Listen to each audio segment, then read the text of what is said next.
Maths news syllabus channel நேயர்கள் அனைவருக்கும் வணக்கம். உங்கள் எல்லாருக்கும் மேக்ஸ் நியூஸ் சிலபஸ் சேனல் நன்றி கடன் பட்டிருக்கு. அதில் எந்த மாற்று கருத்தும் இல்லை. நிறைய பேர் தேங்க் பண்ணுறீங்க, ஃபோன் பண்ணி சார் வீடியோஸ் ரொம்ப நல்லாயிருக்கு, பார்க்கவே அவ்வளோ எளிமையாக நல்லா புரியுது சார், தேங்க்யூ ஸோ மச் அப்படின்னு சொல்கிறீங்க. உங்களுக்கு தான் நான் நன்றி சொல்லணும். எங்களுக்கு ஒரு பிளாட்ஃபார்ம் ஏற்படுத்தி கொடுத்துருக்கீங்க. எங்களுக்கு தெரிஞ்சதை உங்களுக்கு கன்வே பண்ணுறதுக்கான ஒரு பிளாட்ஃபார்ம் கிடச்சிருக்கு. எங்களால் முடிஞ்ச எங்கள் பெஸ்ட்டு நாங்கள் நிச்சயம் கொடுத்துக்கிட்டே இருப்போம் உங்கள் ஆசீர்வாதத்தோடு. அதுதான் திரும்ப திரும்ப சொல்கிறோம். உங்களுடைய சப்போர்ட் இருந்தால் மட்டும்தான் எங்களால் அடுத்து மூவ் ஆக முடியும். இல்லைனா ரொம்ப கஷ்டம். நிறைய பேர் வீடியோ பார்க்குறீங்க, நல்லா பாராட்டு ஃபோன் பண்ணுறீங்க, தேங்க் பண்ணுறீங்க, வாட்ஸ்அப் சேட் பண்ணுறீங்க. தயவுசெய்து அதை யூடியூப் கமெண்ட்லேயே பண்ணுங்கள். யூடியூப்லேயே நீங்கள் கமெண்ட் பாக்ஸில் போய்ட்டு எப்படி இருக்குன்றத உங்கள் வேல்யூபிள் சஜஷன் கொடுங்க. அது பெரிய சப்போர்ட்டாக இருக்கும். தயவுசெய்து ஒரு வீடியோவும் பார்க்கும்போது லைக் பண்ணுங்கள். நீங்கள் வீடியோ லைக் பண்ணாலொழிய நிறைய பேருக்கு அது ரீச் ஆகும். நீங்கள் நல்லா இல்லாததை லைக் பண்ணல, நல்லா பிடிச்சிருக்கு நல்லா இருக்குன்னா லைக் பண்ணுங்கள். தயவுசெய்து லைக் பண்ணுங்கள். வீடியோ அடுத்த கட்டத்துக்கு, சேனல் அடுத்த கட்டத்துக்கு போகும். வீடியோ நிறைய பேருக்கு ப்ரொமோட் ஆகும். ரைட், சரி. நம்ம தொடர்ந்து நிறைய வீடியோஸ் கொடுத்துட்டோம். அதாவது யூஜிடிஆர்பிக்கு எல்லா யூனிட்டும் வீடியோவும் உங்கள்கிட்ட இருக்கான்னா இருக்குது. யூனிட் வைஸ் தனித்தனி பிளேலிஸ்ட்டு உங்களுக்கு நான் அனுப்பிடுவேன். வேணுன்றவங்க 7358591547 இந்த நம்பர் காண்டாக்ட் பண்ணுங்கள். இப்போ என்னென்னா, சார் பிஜிடிஆர்பின்னு நடத்திக்கிட்டு இருக்கீங்க சார், நான் அதை படிக்கலாமான்னு கேட்குறீங்க. நீங்கள் யூஜிடிஆர்பி என்கிட்ட கேட்டதுனால பிஜிடிஆர்பி வீடியோஸ் இதெல்லாம் நீங்கள் பார்த்து தான் ஆகணும்னு அதை அந்த பிளேலிஸ்ட்டில் போட்டு வச்சுருக்கோம். நீங்கள் அவாய்ட் பண்ணவே கூடாது. நாங்கள் ஒன்ஸ் அனுப்பிச்சிட்டோம் யூஜிடிஆர்பிக்கு நீங்கள் எங்ககிட்ட கேட்குறீங்கன்னா நாங்கள் உங்களுக்கு அனுப்பிச்சிட்டோம்னா அது பிஜிடிஆர்பி கிளாஸ் மாதிரி தெரியுதுன்னாலும் அது யூஜிடிஆர்பி தான். நாங்கள் பார்த்து தான் ஒன்று அதுக்குன்னு தனியாக ஒரு ஆள் போட்டு சிலபஸ் படி அடுக்கி அந்த வீடியோலாம் ஒன்றா கலெக்ட் பண்ணி எடுத்து தனித்தனி பிளேலிஸ்ட்டு போட்டு உங்களுக்கு அனுப்புகிறோம். ஸோ யூஜிடிஆர்பிக்கு வேணுமா பிஜிடிஆர்பிக்கு வேணுமா சொல்லி கேளுங்க. நாங்கள் நீங்கள் ஒன்ஸ் யூஜிடிஆர்பின்னு கேட்டுட்டிங்கன்னா யூஜிடிஆர்பி வீடியோஸ் கண்டிப்பாக உங்களுக்கு வந்துருச்சுன்னு அர்த்தம். அதில் பிஜின்னு போட்டு நடத்தியிருந்தாலுமே அது இருக்குது சிலபஸ்லன்னு அர்த்தம். சரிங்களா? ஒன்று விடாமல் பார்க்கணும். நீங்கள் வேணும்னா டவுட் இருந்தால் உங்களுக்கு சிலபஸ் நீங்கள் ஒரு காப்பி வச்சுக்கோங்க. செக் பண்ணிவிட்டு ஒவ்வொரு வீடியோவும் நீங்கள் பாருங்கள். அது வீடியோ பார்க்குறதுக்கு முன்னாடி அது சிலபஸ் இருக்கான்னு சிலபஸ் எடுத்து ஒரு வாட்டி பார்த்துக்கலாம் இல்லையா? பார்த்துட்டு அப்புறம் நீங்கள் ப்ளே பண்ணி பாருங்கள். நாங்கள் அனுப்புகிற எந்த ஒரு சின்ன வீடியோவும் விடக்கூடாது. அது உங்களை சேஃப் ஜோனு கூப்பிட்டு போகும். அவசியம் எல்லா வீடியோவும் பாருங்கள். நிறைய வீடியோ போட்டுட்டோம். ஓஆர்லாம் ரெடியாக இருக்குது. ஸ்டாட் 1 2 2 மெர்ஜ் பண்ணி ஒரே யூனிட்டாக வச்சுருக்காங்க யூஜிடிஆர்பியில். நாங்கள் அனுப்புகிற எதையுமே விடக்கூடாது. ஸ்டாட் 1 ஸ்டாட் 2ன்னு வர எதையுமே விடக்கூடாது. ப்ராலிட்டிக்கு தனியாக ப்ளேலிஸ்ட்டு போட்டோம். காம்ப்ளெக்ஸ் எல்லாத்துக்குமே இருக்குங்க. எதுவுமே மிஸ் ஆகாது. ப்ளேலிஸ்ட் இருக்குது. வேணுன்றவங்க இந்த நம்பருக்கு காண்டாக்ட் பண்ணுங்கள். நாங்கள் உங்களுக்கு அனுப்பி வாட்ஸ்அப் பண்ணிங்கன்னா போதும், நான் உங்களுக்கு இதை சென்ட் பண்ணிடுவேன். ஓகே. அதுக்கப்புறம் நிறைய பேர் கேட்டுக்கிட்டது என்னென்னா, இந்த எம்சிக்யூஸ் ஆர்டர் பண்ணி நிறைய பேர் வாங்குகிறாங்க. 6000 எம்சிக்யூஸ். அவங்க சொன்ன முதல் பதில் என்னென்னா, சார் ரியலி சூப்பர் அப்படின்னாங்க. ஏன்னா ஒரு சிலர்லாம் சப்ஜெக்ட் நாலேஜ் உள்ளவங்க ஒன்ஸ் அதை வாங்கினாலே அதோட பியூட்டி தெரிஞ்சிடும். சப்ஜெக்ட்னா என்னன்னே தெரியல சார், 20 வருஷம் ஆயிடுச்சு சார், 15 வருஷம் ஆயிடுச்சு சார்ன்றவங்களுக்கு வாங்கினாக்கா எப்படி இருக்குன்னா, அதில் என்ன இருக்குன்னே தெரியல, ரொம்ப சிரமமாக இருக்க மாதிரி ஒரு டிஃபிகல்ட்டாக ஃபீல் பண்ணுவாங்க. நான் அவங்களுக்குலாம் என்ன சொல்கிறேன்னா, அதில் தியரி கொஸ்டின்ஸ் இருக்கும் இல்லைங்களா, அப்படி படித்து தான் ஆன்சர் சொல்லக்கூடிய தியரி கொஸ்டின்ஸ் அது முதல்ல முடிங்கன்றேன். அது அப்படியே நம்ம போயமேஸ் படிக்கிற மாதிரி இல்லை, கொஸ்டினுக்கு ஆன்சர். பட் நீங்கள் ப்ராப்ளம் பார்த்தும் படிக்கணும். அதுக்கு தாங்க வீடியோ நாங்கள் கொடுக்க பார்த்துட்டே வாங்க. எங்களே எடுத்து சாப்பிட்டு போயிடுவீங்க. அந்த அளவுக்கு நாலேஜபிளாக ஆகிடுவீங்க. ஆல்ரெடி வீடியோ போட்டுட்டோம் வேறு, அதை தான் திரும்ப நான் சொல்லிகிட்டு இருக்கேன். அந்த வீடியோஸ்லாம் நீங்கள் பார்க்க வேண்டியது மட்டும்தான் பாக்கி. பார்த்துட்டிங்கன்னா முடிஞ்சதுங்க. உங்களை வெளில ஆள் இல்லை. ஓகே. இப்போ நான் என்ன சொல்கிறேன்னா, அந்த 6000 எம்சிக்யூஸ் வாங்கினவங்க சப்ஜெக்ட் இப்போ படித்தாலும் தெரிஞ்சுப்பேன், இல்லை எனக்கு ப்ரீ நாலேஜ் இருக்குது, இப்போ கரண்ட்டில் தான் இருக்குன்றவங்களாம் வாங்குறாங்கல்ல, அவங்களுடைய தேங்க்ஸை அளவிட்டு சொல்ல முடியாது. அந்த அளவுக்கு தேங்க் பண்ணுறாங்க. Sir really super, very very worth content, very very worth அப்படின்னு சொல்லிட்டு நிச்சயமாக அவங்களுடைய பாராட்டை வெறும் வார்த்தையாக சொல்ல முடியல. அந்த அளவுக்கு சிறப்பாக அவங்க நமக்கு தேங்க் பண்ணியிருக்காங்க. தேங்க் பண்ண எல்லாருக்கும் மீண்டும் ஒரு முறை நான் நன்றி சொல்லிக்கிறேன். நீங்கள் சேட் பண்ணும்போது ஆல் தி பெஸ்ட் சொல்லியிருப்பேன், தேங்க்யூ சொல்லியிருப்பேன். இப்போ மீண்டும் ஒரு முறை சொல்லிக்கிறேன். எல்லாருக்கும் ரொம்ப ரொம்ப நன்றிங்க. மற்றவங்களுக்கு அதை சொல்லுங்கள், அதெல்லாம் வாங்கி அவங்க படிக்கட்டும், ப்ராக்டிஸ் பண்ணட்டும். சார் நாங்கள் 3-4 பேர் சேர்ந்து வாங்கிக்கிறோம் அப்படின்னு முடிவு பண்ணிக்கங்க. அப்படி வாங்காதீங்க தயவுசெய்து. ஏன்னா லாஸ்ட் மினிட்ல படிக்கும்போது புக்ஸை அவங்கக்கிட்ட இவங்ககிட்ட வாங்கி படிச்சுக்கிட்டு இருக்க முடியாது. உங்கள்கிட்ட இருக்கணுங்க. எக்ஸாம் போகிற 10 நாள் முன்னாடி உங்களுக்குன்னு ஒரு செட்டு புக்கு கையில் இருக்கணும். என் ஃப்ரெண்டு 10 நாள் படிச்சுட்டு கொடுப்பா, அது வரைக்கும் நான் சும்மா இருக்கேன் அப்படிலாம் இருக்கக்கூடாது. நாங்கள் புக்கு மாற்றி படிக்கிறோம் அப்படிலாம் இருக்கக்கூடாது. தயவுசெய்து எல்லோரும் இண்டிவிஜுவலாக வாங்க ட்ரை பண்ணுங்கள். சேர்ந்து வாங்குகிற அந்த முடிவை விட்டுருங்க. கொஞ்சம் ஒரு 3-4 பேர் சேர்ந்து வாங்குறது, புக்ஸை பிரிச்சுக்கிட்டு படிக்கிறது அப்படி செய்யக்கூடாது. நீங்கள் உங்களுக்குன்னு ஒரு செட்டு இருக்கணும். நினைக்கும் போதெல்லாம் தோணும் போதெல்லாம் அந்த டாபிக் எடுத்து நீங்கள் படிக்கணும். அந்த அளவுக்கு கையில் வச்சுக்கோங்க. பெரிய சப்போர்ட்டாக இருக்கும். அதே போல் இது நாள் வரைக்கும் உங்களுடைய கொடுத்துட்டு வந்த ஆதரவு இருக்கு இல்லையா, அது அளவற்றது. மதிப்பிட்டு சொல்ல முடியாது அந்த ஆதரவை. ரொம்ப ரொம்ப நன்றி சொல்ல கடமைப்பட்டிருக்கேன். மீண்டும் மீண்டும் ஒரு முறை நன்றி சொல்லிக்கிறேன். இப்போ என்னென்னா, ஆப்ரேஷன் ரிசர்ச்லேருந்து ஒரு முக்கியமான ப்ராப்ளம் நம்ம பார்க்க போகிறோம். சார், ஆப்ரேஷன் ரிசர்ச் நிறைய வீடியோ போட்டிங்களா? போட்டேன். அதை பார்த்தாலே போதும். ஆனாலுமே ஒரு ஃப்ளோவில் ஒரு டச் பண்ணி விட்டுறலாம் எல்லாத்தையும் அப்படின்னு இப்போ தொட்டிருக்கேன். இது போகும். இதுக்கப்புறம் நிறையா ஓஆர் நடத்திக்கிட்டே இருப்பேன். ஓஆர் வந்து ஸ்கூலில் பார்த்தீங்கன்னா 10th ஸ்டாண்டர்ட் படிக்கிறேன்னு வைங்களேன். அப்போ வந்து மேக்ஸில் ஒரு சென்டம் போடணும்னு எவ்வளோ கனவு. அது 96 ஸ்கோர் பண்ணேன். சென்டம் எடுக்கலை. அப்போது ஒரு அரசு பள்ளி மாணவன் தான் நான். அப்புறம் சென்டம் எடுக்க முடியல. 10th 12th முடியுமா அப்படின்னு எவ்வளவோ ட்ரை பண்ணோம். 12th வந்து சென்டம் எடுக்க முடியல. அப்புறம் 200 டோட்டலில் மேக்ஸில் 200 அவுட் ஆஃப் 200 எடுக்க முடியல 12th. சரி, பிஎஸ்சி மேக்ஸ் போய் சேருவோம், அங்கேயாவது ஒரு பாடத்தில் தான் சென்டம். ஆனால் சென்டம் எடுத்தாகணும்னு ஒரு துடிப்பில் சென்டம் எடுக்க போராடுறாள் நான். 97, 96, 93, 92 இப்படி தான் இருக்குமோ தவிர 100க்கு காலேஜில். ஆனால் 100 அவுட் ஆஃப் 100 எந்த பேப்பர்லையும் என்னால் யூஜியில் எடுக்க முடியல. ஆனால் ராமானுஜன் இன்ஸ்டியூட் பிஜி அடிச்சுட்டு உள்ளே போகிறேன். அங்கே ஃபஸ்ட் டைம் சென்டம் எடுக்கிறேன்.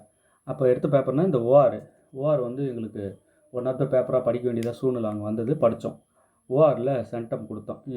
இண்டிவிஜுவல் சென்டம் 100 அவுட் ஆஃப் 100 மேக்ஸில் எங்கே எடுத்திருக்கீங்கன்னா, ஃபஸ்ட்டு மெட்ராஸ் யூனிவர்சிட்டியில் தான் எடுக்கிறேன். ஓஆரில் எடுக்கிறேன். ராமானுஜன் இன்ஸ்டியூட்டில் படிக்கும்போது அங்கே முதல்ல என்ட்ரன்ஸ் அடிச்சுட்டு தான் ராமானுஜன் இன்ஸ்டியூட் உள்ளவே போக முடியும் இல்லையா? உங்களுக்கு எல்லாம் தெரியும்னு நினைக்கிறேன். இந்த இன்ஸ்டியூட் அவசியம் அங்கெல்லாம் போய் படிங்க. உங்களுக்கு தெரிஞ்ச ஸ்டூடெண்ட்ஸ்க்கு சஜஸ்ட் பண்ணுங்கள், அங்கெல்லாம் போய் படிங்கன்னு சொல்லுங்கள். நாங்கள் படிக்கும்போதெல்லாம் நல்ல ஹேண்டுங்க இருந்தாங்க அங்கே. இப்போ யார் இருக்காங்க இல்லைன்னு தெரியல, போய் வரணும். தயவு செய்து அந்த இன்ஸ்டியூட்லாம் குழந்தைங்கள போய் படிக்க சொல்லுங்கள். அப்போ தான் நல்ல நாலேஜ் கிடைக்கும். ஓகே, சரி. இப்போ ஆப்ரேஷன் ரிசர்ச் வந்து ஒரு இண்டிவிஜுவல் சென்டம் எடுத்து ஒரு திருப்தியை தந்த ஒரு யூனிட். ஸோ இந்த யூனிட் வந்து நம்மளுக்கு வந்து எந்த அளவுக்கு கொடுக்க முடியுமோ ஆல்ரெடி கொடுத்து வச்சுருக்கோம். பாருங்களேன், சம்திங் ஸ்பெஷல் தெரியும். மற்ற பாடங்கள் இவர் டீச் பண்ணுறதுக்கும் இந்த பாடம் டீச் பண்ணுறதுக்கும் வித்தியாசம் இருக்குது அப்படின்றது நிச்சயமே உங்களுக்கு புலப்படும். அந்த பிளேலிஸ்ட்லாம் நான் உங்களுக்கு அனுப்பி வைக்கிறேன். 7358591547 இந்த நம்பருக்கு நீங்கள் காண்டாக்ட் பண்ணுங்கள். ஓஆர் வீடியோஸ் வந்து சென்ட் பண்ணுங்கன்னு சொன்னீங்கன்னா நாங்கள் கண்டிப்பாக அனுப்பி வைப்போம். ஓகே, சரி. இப்போ write the canonical and standard form of the LPP அப்படின்னு ஒரு எல்பிபி கொடுத்துருக்காங்க. இந்த எல்பிபியில் இங்கே மேலே இருக்கு இல்லையா, maximise Z, minimise Z, max Z, minimise Z அப்படின்னு கொடுக்குறது. இதுக்கு பேர் தான் அப்ஜெக்டிவ் ஃபங்க்ஷன். அதுக்கப்புறம் சப்ஜெக்ட் டு த கன்ஸ்ட்ரைன்ஸ், இந்த சப்ஜெக்ட் டு அப்படின்னு கொடுத்துட்டு அது கீழே இருக்கிறது எல்லாமே கன்ஸ்ட்ரைன்ஸ்னு சொல்லணும். இந்த x1 x2 non negative restrictions, non negative variables அப்படி x1 x2 நம்ம சொல்லுவோம். ஸோ இங்கே இருக்கிற max Z, minimum Z, maximise Z, minimise Z இந்த மாதிரி எது இருந்தாலும் இதை நம்ம அப்ஜெக்டிவ் ஃபங்க்ஷன் அப்படின்னு சொல்லுவோம் எல்பிபியில். ஸோ இங்கே மேலே இருக்கிறது அப்ஜெக்டிவ் ஃபங்க்ஷன். சப்ஜெக்ட் டு த அப்படின்னு சொல்லிட்டு அது கீழே இருக்கிறது எல்லாமே கன்ஸ்ட்ரைன்ஸ், எத்தனை வேணாலும் கொடுப்பாங்க. ஓகே, அப்போ அப்ஜெக்டிவ் ஃபங்க்ஷனாக எதுவும் தெரிஞ்சிச்சு, கன்ஸ்ட்ரைன்ஸ்னால் எதுவும் தெரிஞ்சிச்சு. நான் நெகட்டிவ் ரெஸ்ட்ரிக்ஷன்ஸ், இந்த வேரியபிள்ஸ் இருக்கு இல்லையா, x1 x2 இது நான் நெகட்டிவாக தான் இருக்கணும், அவங்களே கொடுத்துருவாங்க. இப்போ என்ன கேள்வினா, write the canonical form, write the standard form அப்படின்னு இப்போ 2 ஃபார்ம் நம்ம எழுத போகிறோம் இந்த எல்பிபிக்கு. ஃபஸ்ட்டு கனானிக்கல் ஃபார்ம் கேட்டிருக்காங்க. கனானிக்கல் ஃபார்ம் எழுத தெரியலனா என்ன சார் ஒன்றுமே பண்ண முடியாதா நம்மளால் அப்படின்னா, நிறைய விஷயம் சொல்ல போகிறேன். அதுக்கெல்லாம் இந்த கனானிக்கல் ஃபார்ம், ஸ்டாண்டர்ட் ஃபார்ம் இது எழுத தெரிஞ்சால் தான் அதெல்லாம் சால்வ் பண்ணவே, அந்த மெத்தடு ஃபாலோ பண்ணி சால்வ் பண்ணவே முடியும். நிறைய மெத்தட்ஸ் இருக்குது எல்பிபி சால்வ் பண்ணுற மெத்தட்ஸ். அப்போ ஸ்டாண்டர்ட் ஃபார்முக்கு எழுத தெரியணும், திடீர்னு கனானிக்கல் ஃபார்முக்கு எழுத சொல்லுவாங்க, அப்படின்னு எழுத தெரியணும். ஸோ முதல்ல இதுதான் பேஸ். முதல்ல ஸ்டார்ட் பண்ணுறோம். கனானிக்கல் ஃபார்மை நம்ம எழுத போகிறோம். சரி, கொடுத்துருக்கிற அப்ஜெக்டிவ் ஃபங்க்ஷன்ஸ் இருக்கு இல்லையா, அந்த அப்ஜெக்டிவ் ஃபங்க்ஷனை கனானிக்கல் ஃபார்முக்கு எழுதும்போது இந்த அப்ஜெக்டிவ் ஃபங்க்ஷன் கண்டிப்பாக மேக்ஸிமைசேஷன் இசட்டாக தான் இருக்கணும், மினிமைஸில் இருக்கக்கூடாது. ஸோ இது வந்து மேக்ஸ் இசட்டான்னு பார்த்துக்குங்க. எஸ், மேக்ஸ் இசட் தான். அப்போ அப்படியே எடுத்துகிட்டு வந்து எழுதிக்கலாம். அப்போ மேக்ஸிமைசேஷன் ப்ராப்ளமாக அப்ஜெக்டிவ் ஃபங்க்ஷன் வச்சு தான் நம்ம கனானிக்கல் ஃபார்மை எழுதணும். அப்போ max Z equal to 2x1 plus x2. Okay, சரிங்க. சப்ஜெக்ட் டு த கன்ஸ்ட்ரைன்ஸ் இருக்கு இல்லையா, சப்ஜெக்ட் டு த கன்ஸ்ட்ரைன்ஸ் நம்ம என்ன பண்ணணும்னா, எப்பயுமே subject to the constraints canonical ஃபார்மில் லெஸ் ஆர் ஈக்குவல் டுவாக தான் இருக்கணும், கிரேட்டர் ஆர் ஈக்குவல் டு இருக்கக்கூடாது. அப்போ கன்ஸ்ட்ரைன்ஸ் எல்லாமே லெஸ் ஆர் ஈக்குவல் எது இருக்குது, இது ஒன்று தான் இருக்குது. இது லெஸ் ஆர் ஈக்குவல் டுக்கு மாற்றணும் அப்படின்னா நம்ம ஒரு மைனஸால் மல்டிப்ளை பண்ணால் லெஸ் ஆர் ஈக்குவல் டு ஆகிடும் இல்லையா. அப்போ இது என்ன ஆகும், 3x1 plus x2 less or equal to 2. அடுத்தது இது வந்து பார்த்திங்கன்னா இதை நான் லெஸ் ஆர் ஈக்குவல் டு மாற்றுறதுக்கு மைனஸால் மல்டிப்ளை பண்ணுறோம். இப்போ -x1 -2x2 less or equal to -4 right. இங்கே x1 x2 greater R equal to 0 நான் நெகட்டிவ் ரெஸ்ட்ரிக்ஷன்ஸ். ஓகே, இவ்வளோ தாங்க கனானிக்கல் ஃபார்ம். சார் அப்போது கொடுத்துருக்குற அப்ஜெக்டிவ் ஃபங்க்ஷன் மேக்ஸிமைசேஷனான்னு பார்த்துக்குறோம். எஸ், மேக்ஸிமைசேஷனாக இருக்கிறதுனால அப்படியே எழுதிக்கிட்டீங்க. இப்போ மினிமைஸ் இசட்னு கொடுத்துருந்தா என்ன சார் பண்ணுறதுன்னா இதை மேக்ஸாக மாற்றி எழுதிட்டு இங்கே சைன் சேஞ்ச் பண்ணி விட்டுருங்க, அவ்வளோதான். மைனஸால் மல்டிப்ளை பண்ணிவிட்டா அது மினிமைஸ் இசட்டாக மாறிடும். ஜஸ்ட்டு மைனஸால் மல்டிப்ளை பண்ண வேண்டியது தான். மேக்ஸை மினிமம் மேக்ஸிமம் மாற்றுறதுக்கு நீங்கள் மைனஸால் மல்டிப்ளை பண்ணால் போதும். ஆனால் கனானிக்கல் ஃபார்ம் என்ன சொல்லுதுன்னா மேக்ஸிமைசேஷன் இசட்டாக தான் இருக்கணும் அப்ஜெக்டிவ் ஃபங்க்ஷன் சொல்லுது. அப்போ மேக்ஸுக்கு ஃபிக்ஸ் பண்ணிட்டேன், அது அப்படியே தான் இருக்குது, அப்படியே எடுத்து எழுதிட்டேன். சப்ஜெக்ட் டு த கன்ஸ்ட்ரைன்ஸ் எப்பயுமே இங்கே லெஸ் ஆர் ஈக்குவல் டுவாக தான் இருக்கணும். கன்ஸ்ட்ரைன்ஸ் ஒன்று லெஸ் ஆர் ஈக்குவல் டுவாக இருக்குது, அப்படியே எழுதிட்டேன். இன்னும் ஒன்று கிரேட்டர் ஆர் ஈக்குவல் டுவாக இருக்குது, அதை லெஸ் ஆர் ஈக்குவல் டுவாக மாற்றுறதுக்கு மைனஸால் மல்டிப்ளை பண்ணிட்டேன். ஓகே, இப்போ கனானிக்கல் ஃபார்ம் முடிஞ்சது. அடுத்தது ஸ்டாண்டர்ட் ஃபார்ம். ஸ்டாண்டர்ட் ஃபார்மில் இந்த அப்ஜெக்டிவ் ஃபங்க்ஷன் இருக்கு இல்லையா, அது மேக்ஸ் இசட்டாகவும் இருக்கலாம், மினிமம் இசட்டாகவும் இருக்கலாம். ஸோ இப்போ மேக்ஸ் இசட்டாகவும் இருக்கலான்றதுனால நான் அதை அப்படியே எடுத்து எழுதிக்கிறேன். Max Z maximization problem right. Max Z equal to 2x1 + x2 right. Okay, இப்போ சப்ஜெக்ட் டு த கன்ஸ்ட்ரைன்ஸ் இருக்குல்ல, சப்ஜெக்ட் டு த கன்ஸ்ட்ரைன்ஸை நான் என்ன பண்ணணும், ஈக்குவல் டு மட்டும்தான் அலோடுங்க. Less or equal to greater or equal to நம்ம இங்கே எழுதக்கூடாது. ஸோ கன்ஸ்ட்ரைன்ஸை வந்து மாறுது. இப்போ லெஸ் ஆர் ஈக்குவல்ட்டாக மாறுது. அப்போது 3x1 + x2 இந்த லெஸ் ஆர் ஈக்குவல் இருக்கு இல்லையா, இது ஈக்குவல்ட்டாக மாறுறதுக்கு இங்கே ரைட் சைடில் ஏதோ சம்திங் ஆட் ஆனால் தானே ரெண்டு ஈக்குவல் ஆகும். ஏன்னா இந்த பக்கம் கம்மியாக இருக்குது. ஸோ ஏதோ ஒன்று ஆட் பண்ணால் தான் இது ஈக்குவலாக மாறும். அதை ஆட் பண்ணுறத நான் என்ன பண்ணுறேன், S1 இதுக்கு பேர் தான் ஸ்லாக் வேரியபிள். ஈக்குவல் பண்ணுறதுக்காக இந்த பக்கம் ஏதோ ஆட் பண்ண வேண்டியிருக்கு இல்லையா, ஏதோ ஒரு கொஞ்சம் குறையுது இந்த பக்கம், அந்த குறையிற அளவு தான் S1. அதை நான் ஆட் பண்ணி ஈக்குவல் பண்ணிக்கிறேன், ஈக்குவல் டு 2 ரைட். இப்போ இந்த பக்கம் பார்த்தீங்கன்னா இப்போ கிரேட்டர் ஆர் ஈக்குவல் டுவாக இருக்குது லெஃப்ட் சைடில். அப்போ இது ஈக்குவல் ஆகணும்னா நான் லெஃப்ட் சைடில் ஏதோ ஒரு வேல்யூவை மைனஸ் பண்ணணும். மைனஸ் பண்ணாலோடைய இது ஈக்குவல் ஆகும் இல்லையா.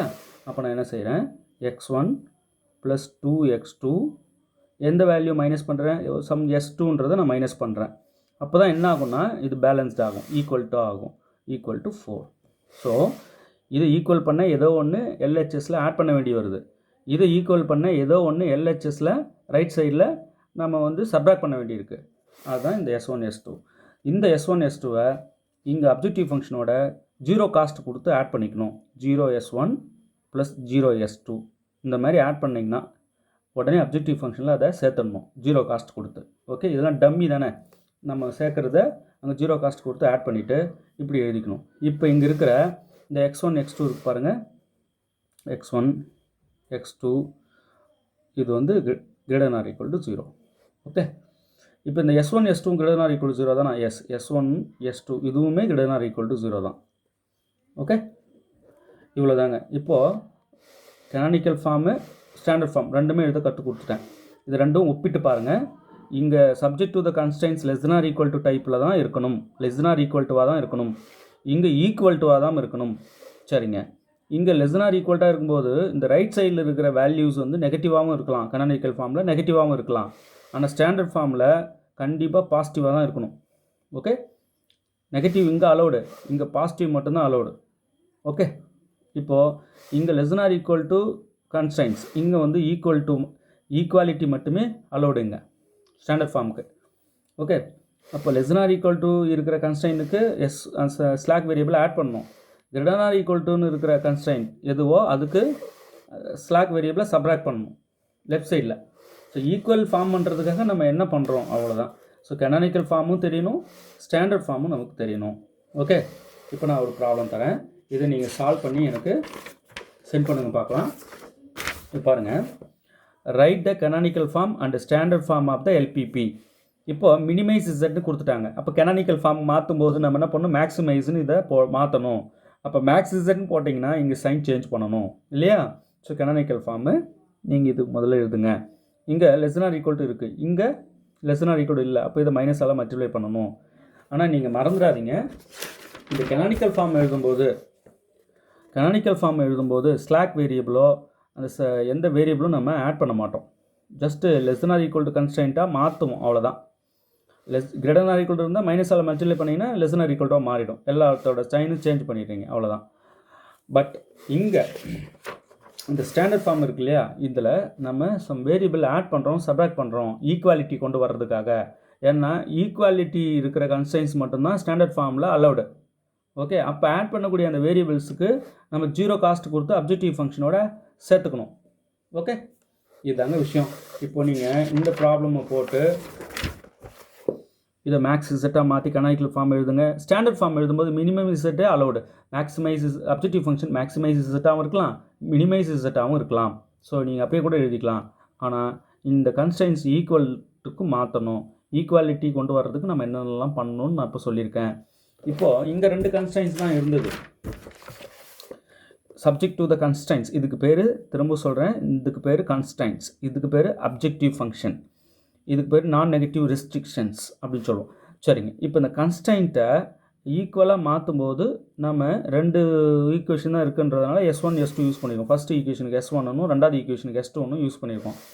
இன்னும் ஈக்குவேஷன்ஸ் இருந்தால் S3 S4 புதுசாக எத்தனை வேரியபிள் ஆட் பண்ணாலும் புதுசாக நம்ம கொடுத்துட்டு போயிட்டே இருக்கணும். அது எல்லாத்தையும் கொண்டு வந்து அப்ஜெக்டிவ் ஃபங்க்ஷனோட 0 காஸ்ட் கொடுத்து ஆட் பண்ணிக்கணும். அதை மறந்துடாதீங்க. ஓகே, அப்போ கனானிக்கல் ஃபார்முக்கு கண்டிப்பாக மேக்ஸிமைஸ் இசட்டாக தான் இருக்கணும். ஸ்டாண்டர்ட் ஃபார்முக்கு மேக்ஸிமைஸ் இசட்டாகவும் இருக்கலாம், மினிமைஸ் இசட்டாகவும் இருக்கலாம். எது? Objective function. Subject to the constraints வந்து less than or equal to மட்டும்தான் அலௌடு. எதுக்கு? கனானிக்கல் ஃபார்முக்கு. ஆனால் ஸ்டாண்டர்ட் ஃபார்முக்கு ஈக்குவாலிட்டி அலௌடு. ஓகே, அவ்வளோதான். இப்போ கனானிக்கல் ஃபார்மில் ரைட் சைடில் இருக்கிற வேல்யூஸ் நெகட்டிவாகவும் இருக்கலாம். ஸ்டாண்டர்ட் ஃபார்மில் ரைட் சைடில் இருக்கிற அந்த வேல்யூ வந்து பாசிட்டிவ், கன்ஃபார்மாக பாசிட்டிவாக இருக்கணும். ஓகே, அவ்வளோதாங்க. நீங்கள் அதுக்கேற்ற மாதிரி என்னென்னலாம் பண்ண முடியுமோ செஞ்சுக்க வேண்டியது தான். ஏன் சார் இப்போ கனானிக்கல் ஃபார்ம் ஸ்டாண்டர்ட் ஃபார்ம் எழுதலைன்னா நமக்கு இன்றைக்கி நைட்டு தூங்க முடியாதா, சோறு இறங்காதா நமக்கு?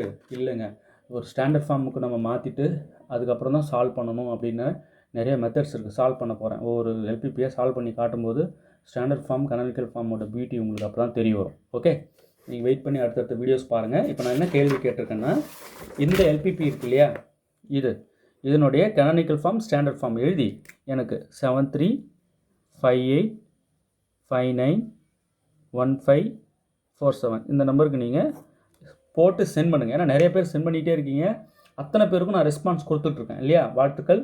இப்போ இதை போட்டு எத்தனை பேர் சரியாக அனுப்புறீங்க பார்க்கலாம். சார் இவ்வளோ தான் கனானிக்கல் ஃபார்ம் ஸ்டாண்டர்ட் ஃபார்மா? இன்னும் இருக்குது, வெரைட்டி தரம் பாருங்கள்.